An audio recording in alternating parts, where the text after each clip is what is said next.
तो good morning Odisha. आज मु स्वप्न रे सब्सक्राइब बढ़िया देखिली तो सही खुशी रे मोबाइल टी काढ़िली आउ सब्सक्राइब देखिली किंतु सब्सक्राइब जेतिकिटा सेतकी भारी मन कष्ट हैला। तो चलंतु ब्रश करबा। आउ ब्रश करिया पई ब्रश दरकार तो ब्रश खोजु खोजु ब्रश टा अछि कोठी ब्रश टा अछि एठी किंतु कोन करबा बारी पटे चलंतु। तो बारी पटर व्यू तो भाई भयानक जोटा कि आपण माने देखले डरी जिवे। तो देसी जुगाड़ आउ कोन करि पारे भाई एमती मिडिल परिवार। तो चलंतु ब्रश करू करू क्वाड जाउची ब्रश टा जाउची याड। तो सेकंड बार क्वाडे जाउची याड। तो पुणी थरे क्वाडे याड। तो चलंतु खत्म।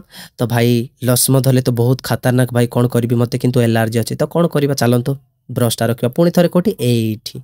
तो गरमा गरम चा तो चा पी की तो फ्रेश बहुत किंतु सेतकी भीतर मो कोला जाय बाहरी टेंशन दउची जोटा कि मो बहुत विरक्त होउची। तो सेतकी बेले चा कोन करबा टिके पी देबा। तो बारी पटे कोटे कोन सुबिला वाला लागुची। तो बारी पटे कोला को हमर किंग जोटा कि हमर गंजा। तो भाई बहुत सुंदर देखा जाउची किंतु कोन पे डाकुची ना सेठी गुटे आउ गुटे गंजा अछि ता जगह रे सेति पई से भारी यूनिटेड हे जाउची।